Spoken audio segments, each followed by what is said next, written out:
Alunos, tudo bem? Nesse vídeo eu vou apresentar para vocês algumas curiosidades da história da natação, mais especificamente sobre a história dos nados. Mas antes, deixa eu passar para vocês uma curiosidade rapidinho. É o seguinte, vocês sabiam que a natação ela é tão antiga quanto a história do ser humano na Terra? A natação é muito importante. Sempre foi muito importante saber nadar. No passado, natação significava só uma coisa: sobrevivência. Vou dar um exemplo para vocês. Imagine na época da pré-história. E de repente surgia ali o homem numa situação de perigo, numa enchente. Tem que saber nadar. Ou de repente esse homem queria se deslocar de um local para o outro e no caminho tinha um obstáculo. O obstáculo era um rio ou um lago. Mais uma vez, ele teria que saber nadar.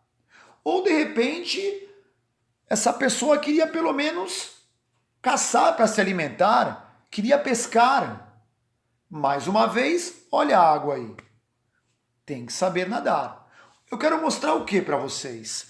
Que no passado a natação tinha apenas a seguinte importância: sobrevivência.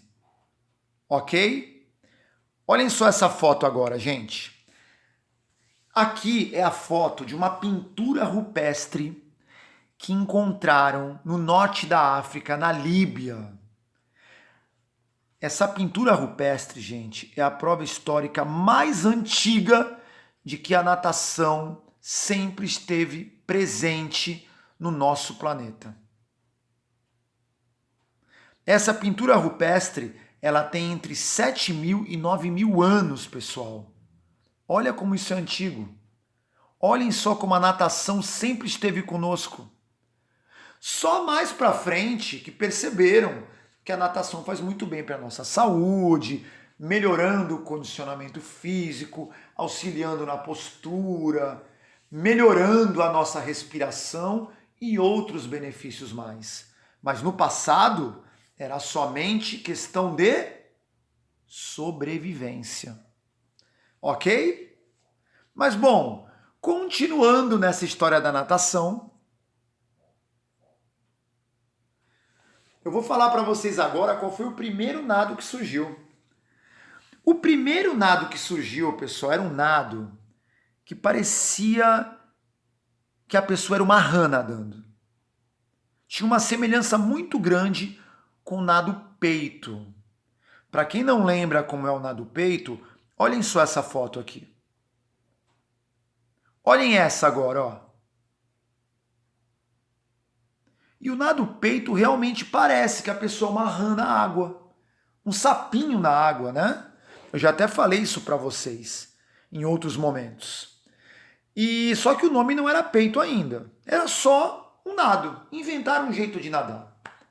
Inventaram não. Quem inventou foi um francês, Messier Thévenard, em 1696.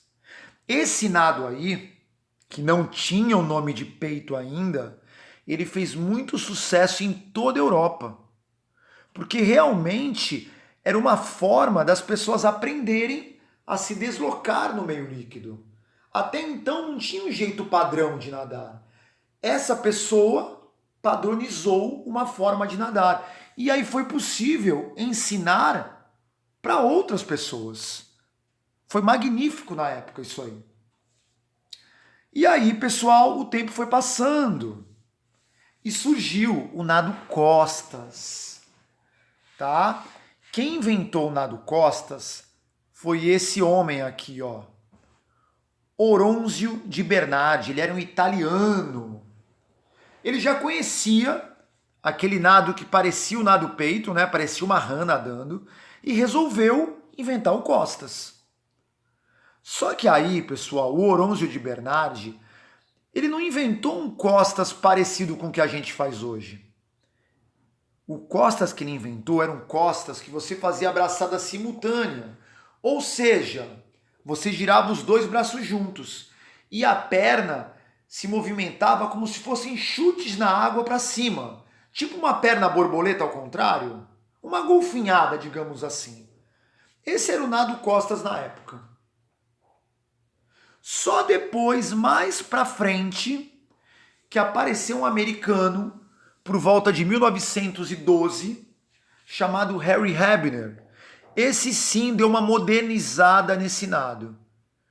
Ele começou a estender mais a perna, começou a bater a perna de forma alternada, como a gente faz hoje. Só que a perna dele não era tão estendida, era um movimento pedalar. E ele já começava a arriscar a girar o braço de forma alternada. Ou seja, esse Harry Hebner, na verdade podemos dizer que ele é o pai do costas que a gente faz hoje, né? Do costas moderno, digamos assim.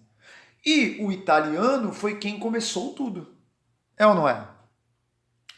E aí, pessoal, o tempo foi passando e surgiu um inglês, John Trudgian, em 1873.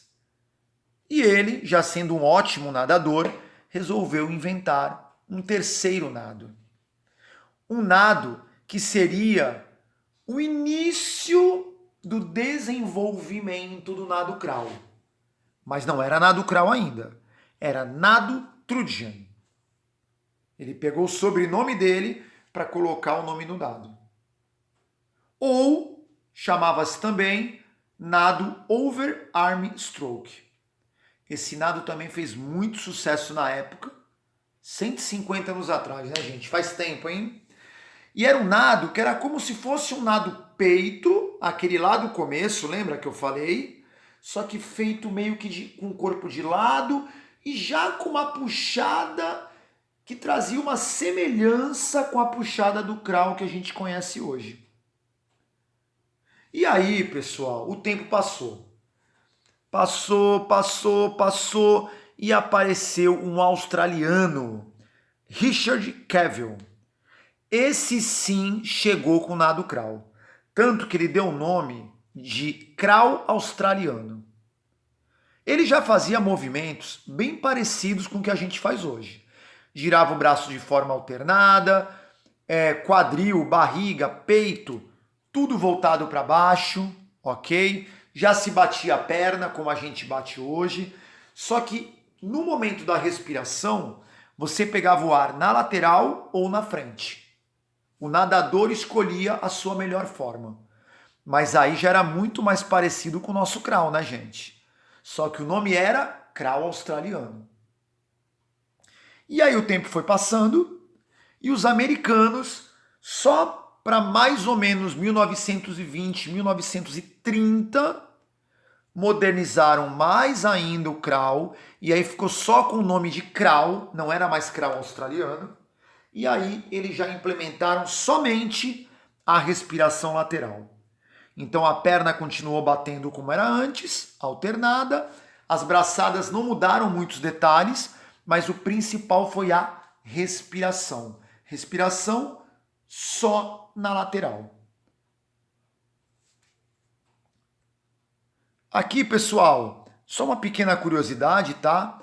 Aqui é uma ilustração, não é uma ilustração da época, mas traz para vocês uma ideia de como era a natação antigamente. As piscinas só começaram a aparecer em maior quantidade no mundo por volta de 1900. Antes disso, pessoal, o que era mais comum eram as pessoas nadarem em águas abertas, no mar, no rio, no lago. Então aqui, por exemplo, eu peguei uma cena, olhem só, de uma plateia ali na margem desse rio, né? Os nadadores ali prontos para saltar e nadar ali naquele deckzinho, naquele pier, né? E esse homem no barco aqui, que pode ser um árbitro de natação ou pode estar cuidando da segurança dos nadadores, mas a cena era mais ou menos essa, até meados de 1900, início de 1900. As piscinas chegaram só depois. Quando as piscinas chegaram, pessoal, não tinha raia, não tinha baliza, era somente a piscina mesmo, não tinha muita regra. Hoje, por exemplo, nós temos lá piscina semiolímpica, 25 metros, piscina olímpica, 50 metros. Se vai acontecer de repente uma Olimpíada, a profundidade tem que ser X, a largura da raia tem que ser Y. Tem vários detalhes que eu posso conversar com vocês numa outra aula. Mas quando começaram a usar as piscinas para natação, principalmente para as competições, não tinha nenhum padrão, tá? Essa aqui é uma cena de uma competição que aconteceu em 1905 nos Estados Unidos. E a cena era bem essa mesmo. Observação, os atletas já saltavam para nadar. Só que, como eu já falei, sem baliza. Saltavam da borda. E bom, falando agora do nosso nado mais jovem, que é o nado borboleta. Olhem só que foto legal, gente. Linda, né? Essa aqui, mais ainda, né? Porque é um aluno do liceu e é na nossa piscina. Demais, né? Bom, eu adoro contar essa história do borboleta, pessoal. É o seguinte. Existiu uma nadadora aqui no Brasil, brasileira, obviamente, chamada Maria Lenk. Tá? Eu até sugiro que num belo dia vocês pesquisem um pouquinho aí no Google, no YouTube, sobre essa nadadora. A história dela é fenomenal.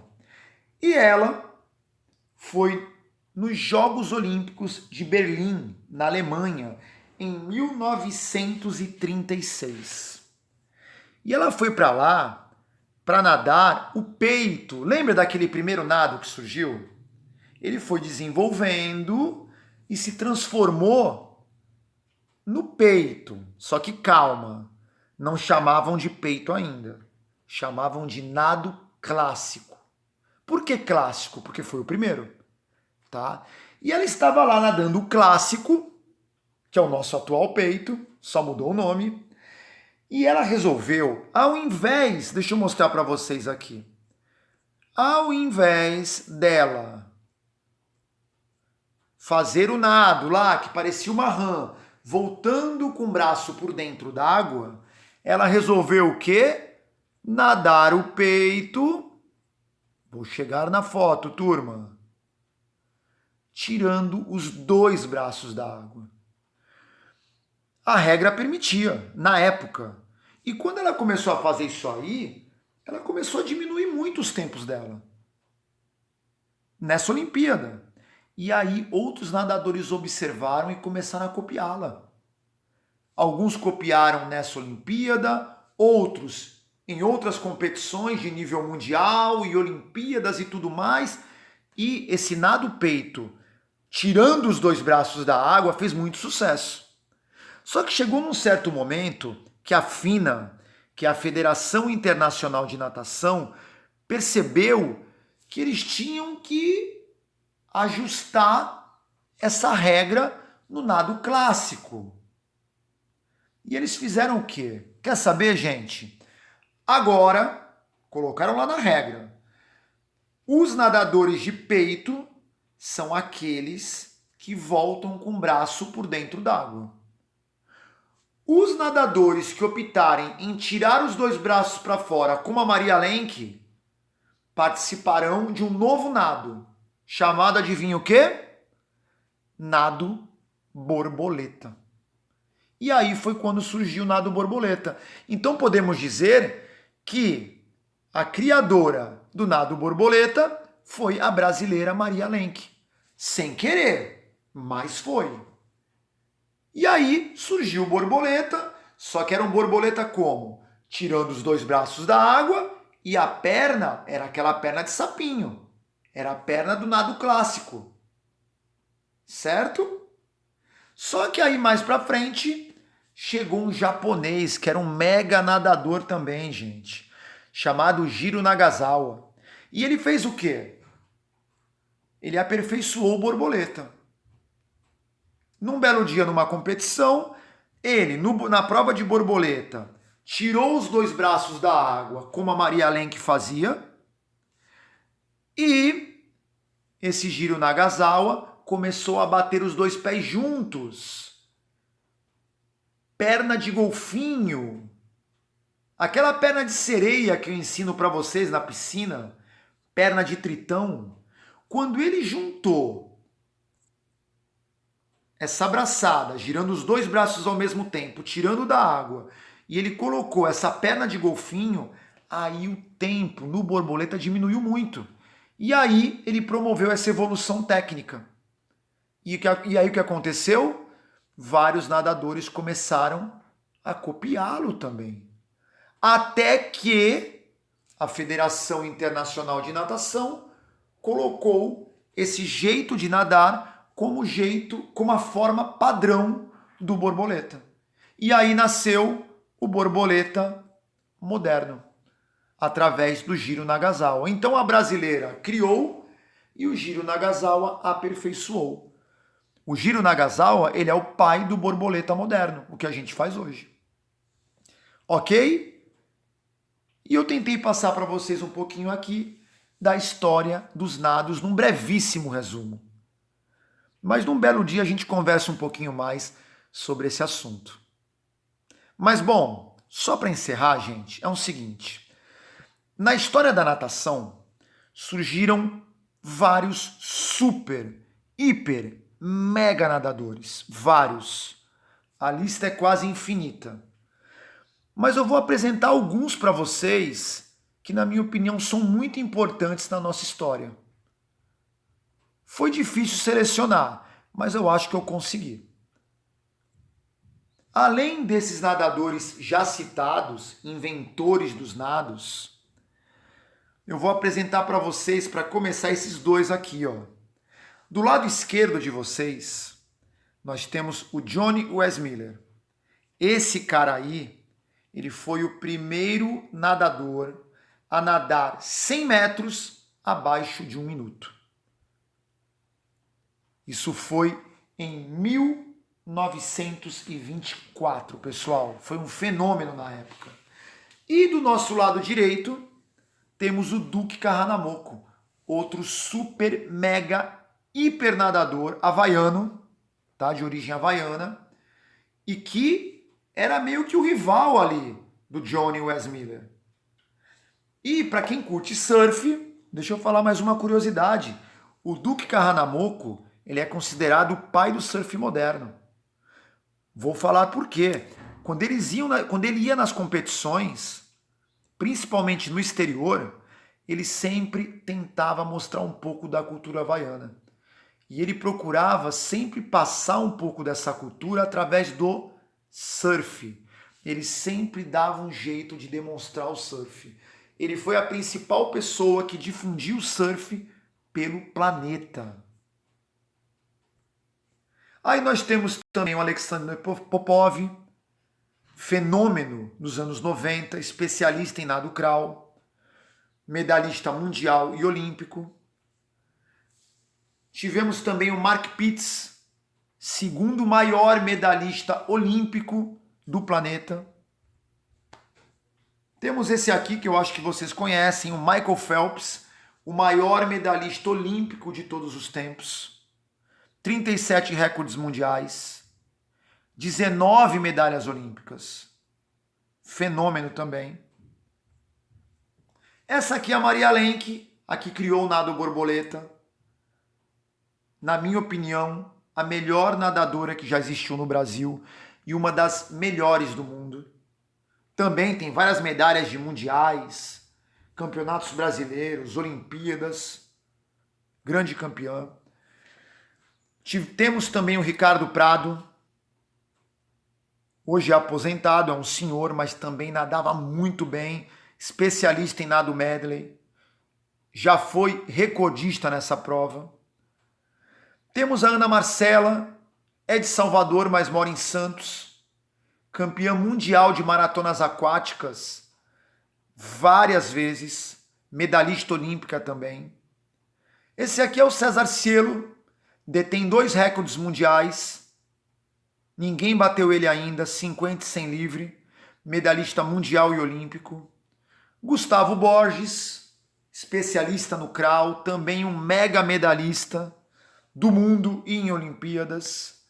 Temos também a Joana Maranhão, especialista no medley também, nada muito bem o costas e o crawl também, mega medalhista, representante do Brasil em vários países. Caio Márcio, especialista em borboleta, medalhista olímpico e mundial também. Nicolas Santos, que mora aqui em Santos, que há mais ou menos 3, 4 semanas atrás ganhou uma medalha de ouro pelo Brasil no Mundial, nos 50 borboleta. Prova que ele já é recordista. Fenômeno. Poliana Okimoto, aqui de Santos também, mega medalhista mundial e olímpica de maratonas aquáticas. E tivemos também, já está aposentado hoje, mas tivemos aqui o Thiago Pereira, um outro fenômeno da natação, pessoal. Também tem uma história muito legal, especialista em nado medley também. É assim, eu mostrei para vocês esses fenômenos aqui da natação, para vocês perceberem como o nosso esporte é valioso, como ele é grande. E também que nós temos até brasileiros envolvidos, tanto na história da natação, na criação dos nados, como também na história competitiva desse esporte. Além dessa lista, além dos nomes citados nessa lista, como eu já falei, tem muitos outros, pessoal. De repente eu até esqueci de algum aqui mega super importante. Mas esses, na minha opinião, são os que mais marcaram a história da nossa natação. Ok? Grande abraço para vocês e se alguém tiver mais alguma curiosidade da natação para me passar, por favor, pode passar. Ok? Pode ser na própria aula, pode ser pelo Schoology, fique à vontade. Grande abraço e até mais. Tchau, tchau.